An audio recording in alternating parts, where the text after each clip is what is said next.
अस्सलामुअलैकुम जी, रमज़ान मुबारक and welcome back in hello life.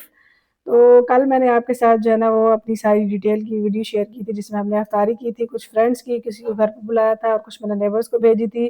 तो उसके बाद जो है ना जब सब लोग चले गए तो इतनी ज़्यादा थकावट हो गई थी कि कुछ भी करने का दिल नहीं कर रहा था और उसी तरह से ये आप देख रहे हैं कि मेरा जो कुकिंग रेंज है वो भी काफ़ी मैसी हुआ है। लेकिन हिम्मत नहीं थी, बस हम जल्दी से उठे, ब टाइम भी कम रह गया था। तो जल्दी-जल्दी में बस ये अंडे बनाए और रोटी और मैंने अपने लिए ब्रेड गरम किया, इफ्तारी सहरी की और फिर जो है ना मैं दोबारा से जल्दी सो गई थी ताकि मैं आज जो है ना दिन में अपने क्योंकि काम भी थे, तो नींद पूरी कर लूँ और फिर अपने काम निपटा लूँ। तो अब मैं आपको मिलूँगी अपनी वर्क स्पेस पे।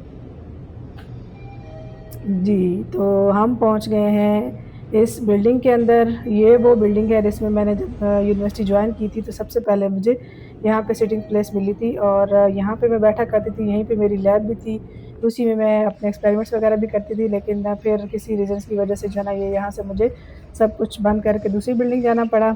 लेकिन स्टिल मेरी कुछ चीज़ें जो है ना वो यहाँ पे पड़ी थी और अब मुझे फाइनली उनको भी मूव करना है। तो आज मैं इस बिल्डिंग में इसलिए आई थी कि मैं जायज़ा ले सकूँ कि यहाँ पे जो है ना वो मेरी कौन-कौन सी चीज़ें हैं और किस तरह से मैं उनको जो है ना मूव कर सकती हूँ।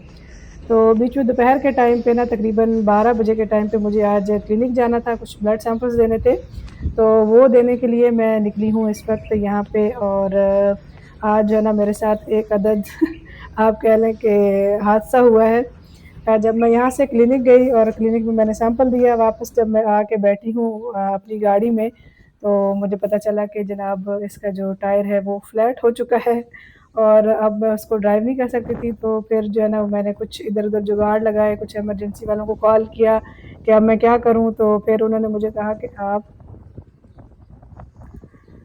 जी, तो फिर जो इमरजेंसी वाले थे उन्होंने मुझे कुछ थोड़ा बहुत गाइड किया कि आप यहाँ से गाड़ी को लेके तो पास में ही एक मॉल है वहाँ पे जाएँ, तो वहाँ पे हम आके ना आपकी थोड़ी बहुत हेल्प करते हैं। लेकिन ख़ैर वो काफ़ी लंबी स्टोरी थी, बहुत कुछ हुआ बीच में, लेकिन वो मेरी हेल्प के लिए नहीं आ सके, पता नहीं क्या उनका कोई कुछ प्रॉब्लम्स थे, कुछ इश्यूज़ थे और गर्मी बहुत ज़्यादा थी आज, धूप थी बहुत तेज़, तो इसलिए जो है ना मुझे काफ़ी मुश्किल हो रही थी। तो फिर मैंने हस्बैंड को कॉल की, हस्बैंड आए और फिर मैंने अपनी गाड़ी बस यहीं पे पार्क की और उन्होंने मुझे वापस ड्रॉप कर दिया अपने वर्क एरिया में। ये देखें, ये मेरी नीली परी जो है ना इसकी एक टाँग मुकम्मल तौर पे डैमेज हो चुकी है और अब इसको जो है ना वो शदीद ज़रूरत है रिपेयर होने की। ये अब हस्बैंड के ज़िम्मे है, वो देखते हैं कि कब फ्री होते हैं और वो इसको लेके जाते हैं क्योंकि ये मेरा काम नहीं है। ये यहाँ पे हमारा यूनिवर्सिटी का मॉल है एक, तो मैंने जो है ना इस मॉल के पास ही आके पार्क कर दी थी क्योंकि यही मुझे बहुत करीब पड़ रहा था क्लिनिक से। मुझे ना इस नीली परी की इतनी ज़्यादा आदत हो गई है कि अब जब ये ख़राब हुई है तो मैं बहुत हेल्पलेस फ़ील कर रही थी और मुझे पता नहीं लग रहा था कि जैसे मेरे हाथ-पाँव ही नहीं है, मैं क्या करूँ अब? और हस्बैंड की भी बिज़ी थे, उनकी क्लासेस थी, तो फिर जैसे वो फ्री हुए तो मैंने उनको कॉल की कि भैया अब आप आएँ और मुझे यहाँ से जो है ना वो ड्रॉप करें वापस अपनी वर्क स्पेस पे क्योंकि मेरे काम रहते थे। तो फिर उन्होंने मुझे वहाँ पे ड्रॉप कर दिया और इसको मैंने यहाँ पे टाटा बाय-बाय कर दिया था। इसको मैं बहुत ज़्यादा मिस भी कर रही थी। लेकिन जो है ना वो इस वक़्त हस्बैंड नहीं जा सकते थे, उनके कुछ काम थे, उनकी क्लासेस थी अभी रहती हुई।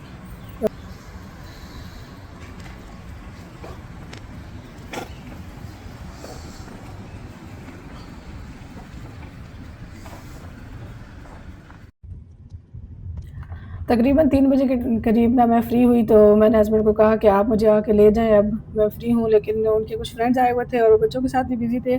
तो फिर उन्होंने मुझे कहा कि आप टैक्सी लेके आ जाएँ, तो ये शुक्र है अच्छा है कि यूनिवर्सिटी के अंदर जो है ना वो टैक्सी की फैसिलिटी भी है। ऑल्दो वो बहुत महँगी पड़ती है, चलो 1 आध दिन के लिए तो बंदा कर सकता है वरना लेकिन अगर आप डेली यूज़ करें तो वो बहुत महँगा पड़ता है।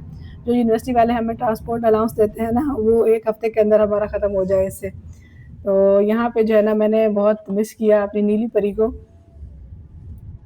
यहाँ पे क्योंकि मौसम इस तरह का है, बहुत ज़्यादा गर्मी हो जाती है और ऊपर से रोज़े भी हैं, तो फिर बंदा पैदल चलने का सोच भी नहीं सकता, वरना जब हम कोरिया में थे, तो इतना डिस्टेंस जो है ना, वो हम बड़े आराम से पैदल वॉक किया करते थे। हम वहाँ पे इवन के 1 दिन में 10-10 किलोमीटर भी चला करते थे, क्योंकि वहाँ पे मौसम अच्छा हुआ करता था। लेकिन यहाँ पे बंदा सोच भी नहीं सकता, शदीद गर्मी और फिर ऊपर से रोज़े भी। तो ख़ैर शुक्र है कि मैं घर पहुँच गई थी टाइम से ही, टैक्सी वाले के लिए मुझे तकरीबन 15 मिनट वेट करना पड़ा और फिर उसके बाद फाइनली मैं घर पहुँची। तो आज जो है ना मुझे इफ्तारी की क्योंकि ज़्यादा तैयारी नहीं करनी थी, कल वाली ही चीज़ें काफ़ी बची पड़ी थी, तो मैंने कहा चलें आज उन्हीं को जो है ना वो दोबारा से मैं गरम करती हूँ। पकौड़े भी थे और कुछ समोसे भी थे थोड़े बहुत, साथ में फ्रूट चाट, चना चाट, हर चीज़ कल वाली ही बची हुई थी। तो बस मैंने उनको जो है ना वो सर्विंग बाउल में डाला और डाइनिंग टेबल पे रख दिया और हम इतना थके हुए थे कि हमने इस डाइनिंग टेबल को उठाने की हिम्मत भी नहीं की। अब इसको भी जो है ना हम कल तक इंशाल्लाह यहाँ से उठा लेंगे, क्योंकि यहाँ पे जो है ना बिल्कुल गेट के पास है तो बड़ा मुश्किल हो जाता है गुज़रना और चलना। ख़ैर अल्हम्दुलिल्लाह शुक्र है, क्योंकि अफ्तारी की चीज़ें पड़ी थी तो कोई बहुत ज़्यादा जो है ना वो मुश्किल नहीं हुई और आराम से जो है ना हमारी अफ्तारी हो गई। Thank you so much, thank you for watching. आपसे मैं मिलूँगी इंशाल्लाह अगली वीडियो में।